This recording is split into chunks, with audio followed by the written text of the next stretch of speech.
So yeah, I forgot. The last time I went live was literally the day I went into preterm labor the first time. Phew, man. If they would have told me about the stuff that could go wrong in pregnancy, in high school and stuff, and like embedded that in me, I probably would never wanted to be pregnant ever. And I've always wanted to be a mom. But yeah, that was rough. Like right after I got done streaming. Story time. I had tried eating like the whole day and just like couldn't eat. I couldn't keep anything down, which was like pretty much my whole pregnancy anyways. But I tried to finish eating whatever I was eating. I think it was like some fucking potatoes or something. It was something simple. It wasn't anything like, I don't know. And I drank a Coke. Anybody called or text or anything? Nope. You want the phone? What time was it? Huh? I need to It's see what time was 3:18. it when I last called.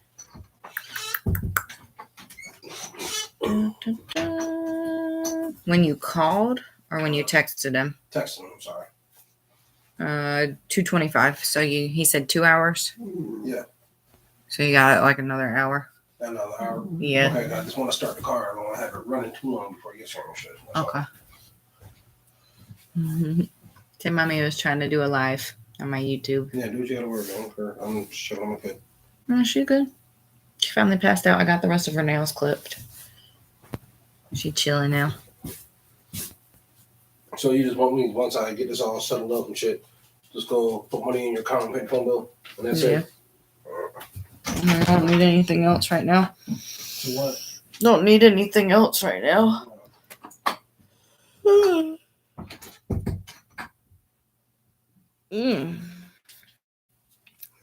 like permanently tired. But anyway, so yeah, I tried to finish eating. Lance got home and I went to stand up and I got like this weird pain down my right side. Didn't think nothing of it. Thought it was round ligament pain because, you know, that was life at that time.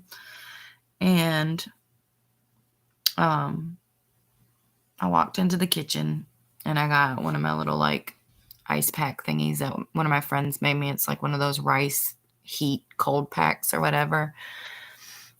So I got that out of the freezer because she made me like 3 of them. And I was using them like constantly between just being hot and my pains and stuff during my pregnancy. So I get that and I put it on my stomach and like it was not helping at all.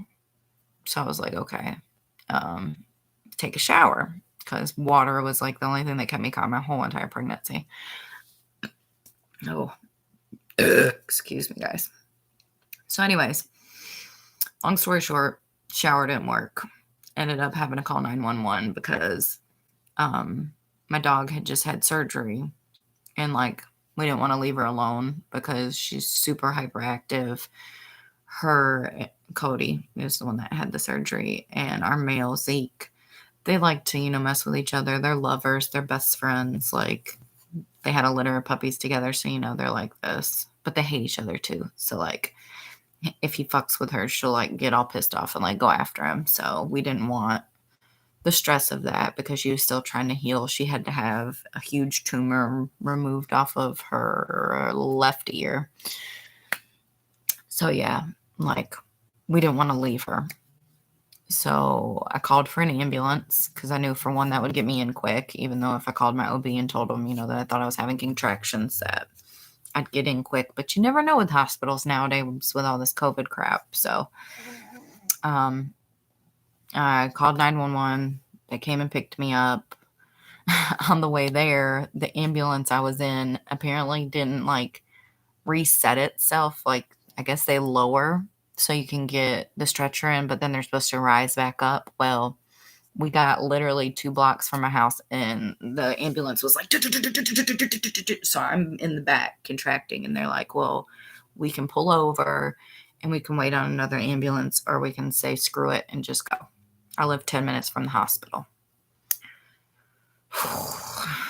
I'm glad they decided to get on 277 or whatever the hell it is, because had they not got on 77, like going through Charlotte downtown, I would have died because there's so many potholes, so much construction, so many of those big ass like metal cover thingies that they have in the middle of the road for no reason. Not quite sure what they're for. It's not like it's a manhole cover or something. It's like a big sheet of metal that's like this thick that they just have in random spots on the road for whatever damn reason, which I'm sure it's like a form of a manhole cover, but whatever. They're obnoxious and they're not fun to drive over. So they get me to the hospital. They tell them to take me through the emergency room, which was completely stupid considering I'm pregnant. They took me through the emergency room area and then upstairs to labor and delivery. Got me in. My ambulance driver, oh, what was her name? She had some really pretty tattoos. I only remember the guy. His name was Gary. He left me his card. He's the sweetest guy in the world. Oh my God, he was so adorable. And just kept me happy and comfortable and like talked to me to keep me calm. And we came up with the deal that if I did have the baby anytime soon and he picked me up like in the ambulance or whatever, or was there when it happened, that if I had a boy, I'd have to name her Gary. I said her. Yeah, I have a her. If I had a boy, I would have to name him Gary. I told him he could have a middle name just because I have an Uncle Gary, and I just, yeah. I didn't want my family being like, you named your kid after your uncle. Why? Even though my Uncle Gary is an awesome man. He's a colonel. He's an amazing person. So it's not like I wouldn't name my kid Gary. But yeah, I just didn't want to. There's already a Gary in the family. I'm not even going to go down that rabbit hole. And plus, I'm not really a big fan of the name Gary as a first name. We were going to do Walter. But, and it's Walter from Fringe. If you haven't watched Fringe and got to see the character Walter, you need to, because he's the cutest thing in the world. And if I could take his character and make him a real person and make him my daughter's grandfather, that'd be awesome, because she needs a grandpa on my side. Like, well, I'm both sides because I don't talk to my dad anymore, but whatever. She has great grandfathers that are awesome, and that's all that matters. The Bobs are great. But got to the hospital. They hooked me up and everything. My first nurse was amazing. The second one was a little bit of a cunt. But they hooked me up to the monitors, which she did not like. She was kicking the monitor, kicking me, going ham. It was not fun. I think it was 28 weeks, like on the day at that time. Yeah, so they did a couple shots to calm down my contractions. They kept me in triage the whole time. And just, got my contractions under control. My OB came in. I think I was like a half a centimeter dilated, which was normal because, it's 28 weeks. That happens. You can stay that way for weeks on end and not progress. I had thinned out a little bit, but nothing too crazy. They did fluids and stuff, assumed I was just dehydrated, got it under control, sent me home. So fast forward to August 20th. The weekend of my baby shower. So my mom lives an hour and a half away from me up towards like Asheville.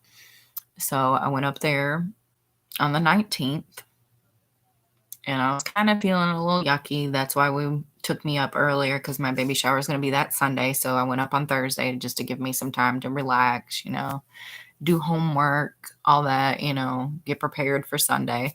Even though my baby shower was going to be a Zoom baby shower, like my immediate family was going to be there, like grandparents, mom, aunt, uncle, cousins, well, a couple of my cousins, my sister, Lance, just the important people. So Friday I wake up. I'm a hysterical mess because I have a math quiz or test, whatever, that needed to be done. I had 3 chances to pass it. I failed the first one. I got like a 60 on it. I was not doing good because I couldn't focus. I was in a crap ton of pain. The baby was sitting like right here on my stomach, balled up. So I had like this knot of baby for days. Couldn't get her to move. Well, couldn't get the nugget to move because at the time we didn't know what were happening. So anyways, I wake up Friday morning before my mom. Her internet wasn't working. I could not get this one question. I asked for my mom's opinion on it, but my mom has MS, and I don't know why I asked her. That shows you how out of it I was. I actually asked my mom for help on math homework, knowing that even if she didn't have MS, she is not the person to ask a math question because she's like me with math. It's just not our forte. So I call my grandpa and my grandma, and I'm like, I need help. I kind of lost my cool. I'm like hysterically crying because I'm scared I'm going to fail. I was so worried about failing math because I've never been good at math.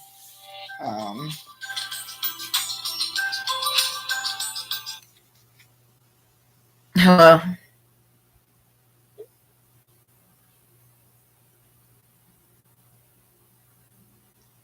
What's the point if you're not going to speak? This number has called me 3 times today and has not said jack diddly. The first time I let them talk to the baby, she was crying, so I just let the baby cry in their ear. Apparently they wanted to hear the baby cry again. I don't know.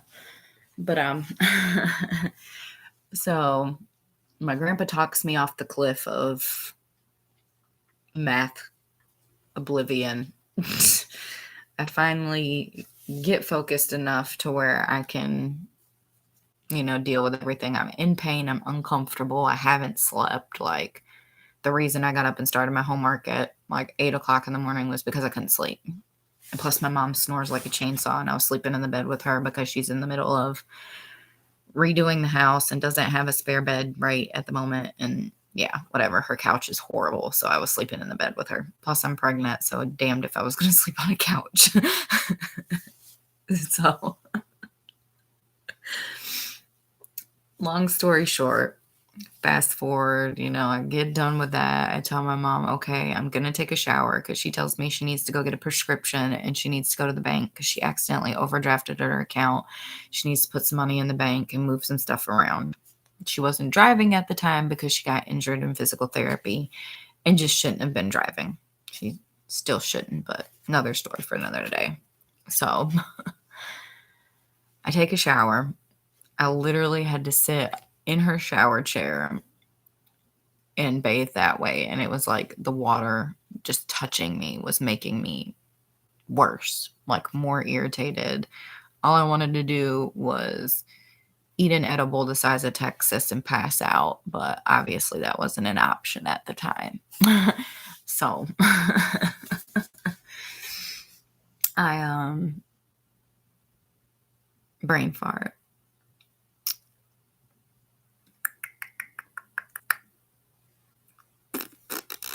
Oh yeah, I took a shower. I get out. Like, it took every bit of my soul to get dressed. I'm like, I don't want clothes on. I don't want anything touching me. Everything I had was maternity clothes, really loose. Like, I could have put a dress on, but I didn't. So we head into town. Mind you, my mom is like 10 minutes from town, or 10 minutes from the pharmacy. So we get to the pharmacy. Well, no, I lie. We went to get me a slice of pizza. I had gestational diabetes, so I could only eat one slice of pizza from Greenhouse Store. They have the Hunt's Brothers pizza, and their little pizza chunks are, oh God, they were so good. So we're sitting in the truck and we're eating, and I'm like literally trying to figure out how I can have my seatbelt look like it's on, but not be wearing it. That's how much pain I was in. Like, I didn't want anything touching me. I didn't want the restraint. She has a Chevy S10 with no jump seats in the back, so I had no option of like leaning my seat back to get comfortable. None of that. So I'm sitting there trying to eat, and I'm like, my big old belly all in the way, trying to move around, just miserable. So I Get done eating, and I'm like, all right, I got to drive. If I don't go drive it now, like, I'm not going to make it into town. And we're maybe 7 minutes from town, if that, depending on if you get stuck behind somebody that can't drive, which is a huge possibility in Green Hill. But anyways, so we get in town. We get to her pharmacy. I get out of the car with her, help her in, because I'm scared she's going to fall. And the last thing I need is something to happen to her while I feel like crap. Like, just, I'm a helicopter mom when it comes to my mom. So we get in there. She gets her prescription. They hand her receipt and she drops it. I look her dead in the face because I know she can't bend over and get it. And I was like, do you need that? Because if not, I'm going to leave it there. And I looked at the lady. I was like, I'm sorry. I don't mean to leave trash on your floor, but I'm not bending over to get that right now. And the lady that held the door to let us in was laughing at me. And she goes, I was waiting for you to do the little, your legs and squat down. I said, oh, no, ma'am. There ain't no squatting here. I said, I was going to kick my shoe off and pick it up with my toes. Because at this point, there was no bending over. There was no squatting. There was no moving anything towards the ground, or I was going to be on the ground. And I had the worst lower back pain. My stomach was starting to get tight, but I've never had a baby, so I didn't know I was having contractions. I mean, I kind of thought, being that I had had them in July, but this was different. So I wasn't prepared. So anyways, we get out to the car and I'm like, Mom, I don't think I'm going to make it to, the bank. And she's like, well, I really need to go. And I'm really big on telling her, like, if you need something, just say it. Don't bullshit. Don't, be like, no, it's okay, when really you need something. She does that with food and it just irritates the shit out of me. I'm like, if you're hungry, say you're hungry. Like, just tell me. Stop acting like a 2-year-old. Just tell me. So we get in the car. We're 5 minutes from the bank. About 5 minutes, depending on if you hit lights or not. So we're headed to Forest City. And I'm driving along. And I am literally like standing up in the seat. Like, my butt's not on the seat. I'm like this. I've took my seatbelt off. I'm risking whole ticket with no F's to give. So we get halfway there and there's this barbecue place.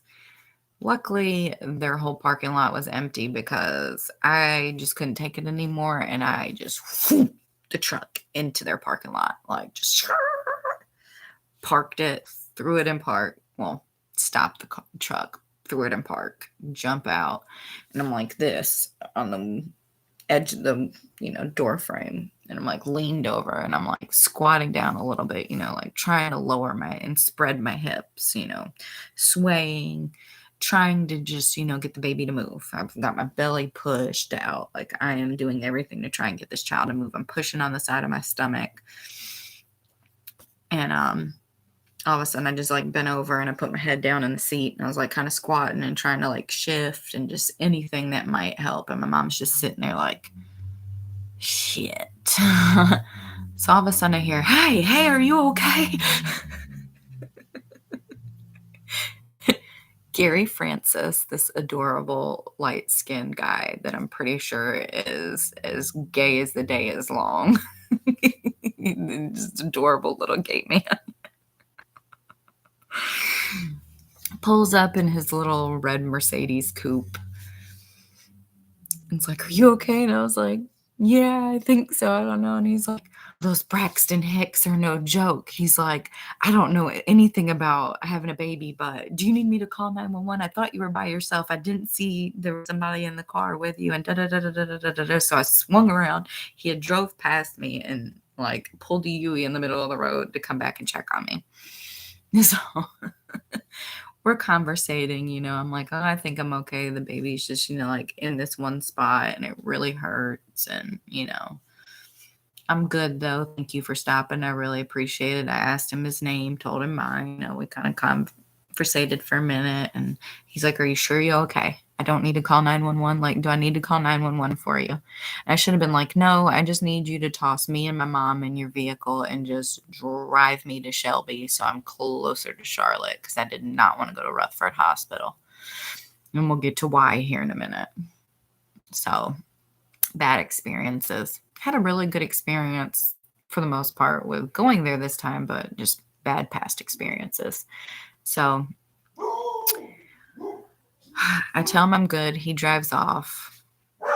I wait a minute. I get back in the truck. I go to the bank. Well, I put the car in park while we're waiting at the drive up teller. So sitting there, and it was their Forest Cities Hot Rides, Cool Nights car show weekend, which I was really excited about because I used to go to it all the time when I was a kid. So I was actually planning on going to it Saturday. Little Nugget had different plans for me. So we're sitting there and I'm like trying to stretch. I'm like this in the truck and I've got my feet down. Well, somehow I hit the gas and wrecked the truck. And I'm like, ooh, whose car is that? Is that thinking it's a classic car going up the road?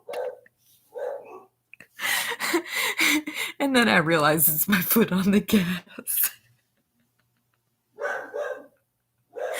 So once I realized this, obviously I took my foot off the gas and I'm hysterical. I'm like, oh God, the people in front of us are probably like, I'm so glad she did not just rear end us, because had I not put the car in park, I would have rear ended them with full force and pushed them down the hill into some trees, into the damn, I think it's the Owls baseball stadium. I don't know, down where the Owls nest is. So they pull off. We pull up. I hand them my mom's stuff and I look my mom dead in the face. I was like, I'm having fucking contractions. This is fucking contractions, Mom. I'm not going to be able to drive us home. Mind you, the teller doesn't ask me anything, doesn't offer to call 911, nothing. She just hands us our stuff and acts like this is normal. Which I guess in Forest City, dealing with meth heads and crackheads and heroin addicts all the damn time, it probably is normal. But anyway, so I pull off and I park in their back parking lot and I get out and I'm pacing and I'm like, shoot, what am I going to do? Should I just get in the car and try to push it to Shelby, which is like a 20-minute drive? Should I try to push it to Charlotte, which is like an hour drive? Because that's the hospital I wanted to go to. That's where I was set up to have my baby. The OB and everybody that knows what's going on with me would be. So I call my grandma and I'm like, Grandma, I'm in labor. I know they're not going to let Mom come with me because of COVID. She wouldn't be able to come in the ambulance and she can't drive the truck. So I'm like, you're going to have to come pick up Mom. So I was like, I'm just going to call 911. I don't know what to do. I'm like, Grandma, I'm in labor. I don't know what to do. Like, I'm freaking out. And so I get off the phone with her. I call 911.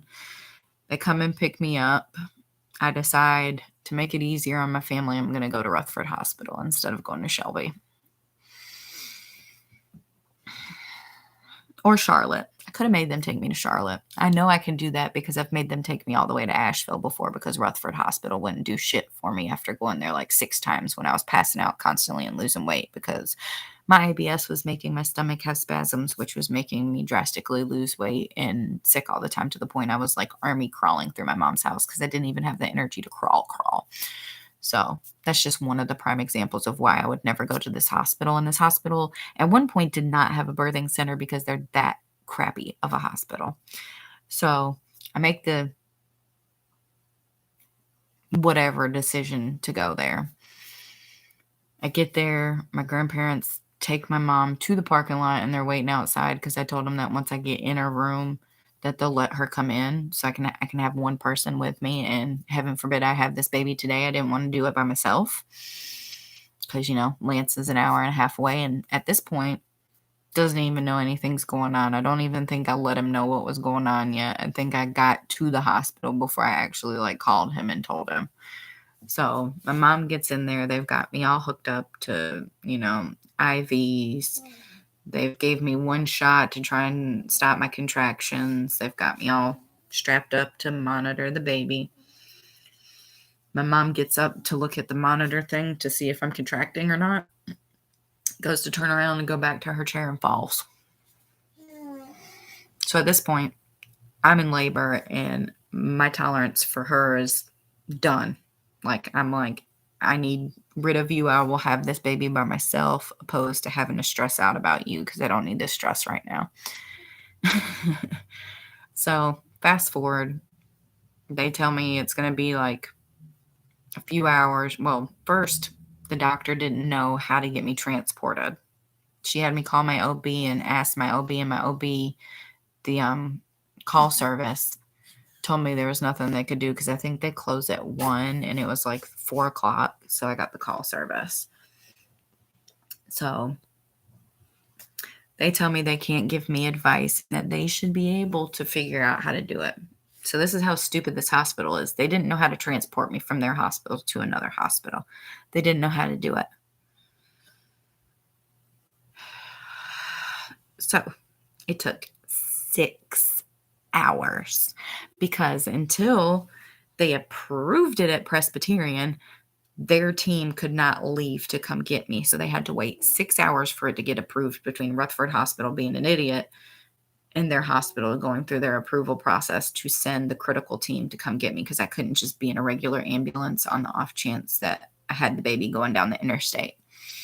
So they gave me a second shot to hopefully make sure I didn't have the baby going down the internet. They had to do 2 cervical checks. One when I got there to see how far along, I had dilated, and a second one to make sure that I hadn't opened up anymore and might have the baby on the road. Yeah, you were almost born on the road, weren't you? She's over here. I can't wait to tell her this story when she can understand it. So they finally come and get me. An hour before that, I told my mom just to go home, because my grandparents had been sitting out in the parking lot, and, they needed to eat dinner. Hi. It's okay. So, like, oh, stinky. Yeah, that was a big fart. So, basically, what, are you hungry? You would be hungry right now. Are you? Or are you just trying to go back to sleep? No, we're hungry. Okay, so. Okay, give me a second. You're fine. You gonna eat? Come on. All right. You got it? Well, stop pushing on it. You got to move your hand, baby. You can't push on my boobie and expect the nipple to stay in your mouth. Oh, gosh, child. Oh. You got it? All right. So I tell my mom to just leave.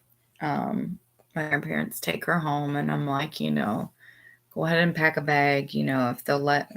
I had thought that they were going to allow 2 people with me at Presbyterian, but they had changed the rules again back to 1 before this all happened. So I was unaware that she wasn't going to be able to be with me. So I told her just, get all my stuff together, because I had all my stuff at her house, and I was like, bring me back XYZ PDQ, because I'm going to need my charger, and a couple other things. I left my school computer at her house because I wasn't worried about that. I just needed like my charger and like my important stuff, my diabetes stuff, my insulin, my needles, because I didn't know what might happen and what I might need, even though I'm going to be in the hospital, I didn't want to not have that, because I didn't have any of it at the house. So if they sent me home and I still needed my insulin, then I wouldn't have my insulin. So long story short, they take me to Presbyterian. They keep me overnight. I've, at this point, when they released me Saturday at like 10 something in the morning, had been up like 36 hours straight. Right? 24. Sorry, 26 hours straight. And we'll say 36 because I really didn't sleep. So somewhere in there. So they released me. I had ordered breakfast, so my breakfast came like right as they were discharging me. So I sat there and I like shoved food in my face because I was hungry, because by the time I got to the hospital, it was like 11 o'clock at night. And the only thing they could bring me was graham crackers and peanut butter and a Nutri-Grain bar and like the cafeteria or whatever. Because up until a certain time, like the nurse can go and they send me home. I go home, try to take a nap. Lance goes all the way back to Rutherfordton to get all my stuff from my baby shower, because, like, obviously I'm not going to have my baby shower. He's going to get, you know, my clothes, my school computer, like all that, because obviously I'm not going back up to Rutherfordton, and baby shower is not happening because they advised me not to travel. Rightfully so. So he gets back around like 6 o'clock, right? I'm starting to have contractions again, but they had told me that they were just Braxton Hicks, so I wasn't really like too worried about it at that moment. So I tell him I'm hungry, that I want tacos. While he's going to get tacos, I got in the tub. The tub was not helping me. He goes and gets tacos. I get out the tub and I'm like, this is not working, and realize I'm starting to bleed. So I eat not even a whole taco, which I'm glad I didn't finish, because I ended up throwing up taco through my whole last bit of labor before I had her. We go back to the hospital. I put on one of my nursing nightgowns that I bought and put a incontinence pad under me, because I bought 3 of them off of Amazon, just in case, I went into labor or my water broke in the bed, or, something just to, have under me for the last part of my pregnancy. So long story short, we get in the car. I literally didn't even want the nightgown touching me. Like, I had it hiked up over my stomach, no underwear on, going down the road, junk hanging out, like free falling. It was bad. He's like, you need to cover up. We're passing cars. And I'm like, F them. I'm in labor. Like, everybody can kiss my butt at this point. So we get almost to the hospital and we stop at a red light and there's an ambulance next to us. And I'm like, well, at least if the baby starts coming out, we have help. So we turn, we get to the hospital. He drops me off at the door. I'm standing there, trying to keep my cool. You shaking your leg? You stretching? So he goes in, hurries to park the car, grabs my bags, or he grabbed one of my bags because he wanted to get me upstairs before he went out and got the rest of my stuff. So he gets me a wheelchair, wheels me in the building. We go up, we wheel past the people that check you in to make sure that you're good. Being there earlier, I was like, I was here, not even 12 hours ago. And they're like, go ahead, head on up. So we get up there, they get me in triage. Within 30 minutes of getting there, my water broke. Then I wasn't sure if I peed, because they kept telling me not to push. And I kind of pushed because I felt like I had to pee. And I was like, you know what? I can't get up right now. I had 1 IV in already. They were doing fluids. They did my COVID test. And we were just waiting on that before they put me in a room.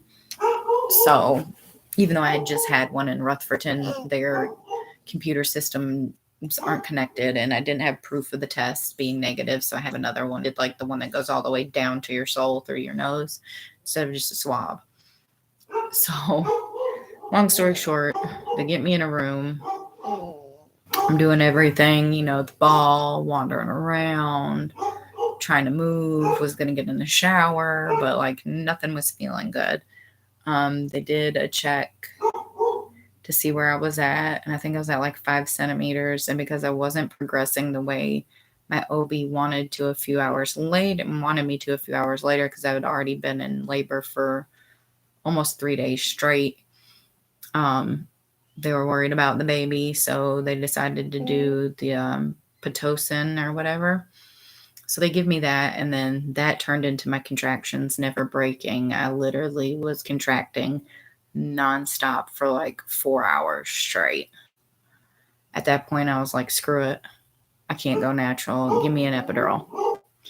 So I get that. I couldn't hold myself up. I was standing on, well, like sitting on the exercise ball, leaned over the end of the bed, and like my legs gave out. I almost fell into the floor. So at this point, I'm like, I can't even stand, move, like hold myself up. Screw it. Let's get the epidural. So I get the epidural, get that going. They had me do the little peanut thing between my legs and keep me turning because even with the epidural and the Pitocin, I wasn't progressing the way I should. And then they stopped the Pitocin because of my contractions not stopping. So they stopped that. I got a little bit of rest. Lance passed out on the bed in there for a couple hours. Fast forward at 7 o'clock in the morning and still haven't really progressed. So he goes to let the dogs out because they usually get up at 7. So he's gone. Nurse comes in and says that the OB wants to check me out. The OB decides that I'm not where she wants me to be. Apparently my water hadn't fully broke and she didn't say anything to me and she burst my water. Well, no sooner does she do that, baby's head's down, ready to go. Nurse is handing me the phone. You need to call him and tell him to hurry up because you need to start pushing soon. So call him. He's on his way back. I'm like, dude, run every red light because if not, you might miss your baby being born. You need to get here like now. He walked in the door after my first push. I was like, get up here, get over here before you miss everything. And he was like, what? Like, he didn't even know how to react. He didn't have time to react. There was no time to react. It took me 4 pushes, I think. We'll say 4, somewhere in there.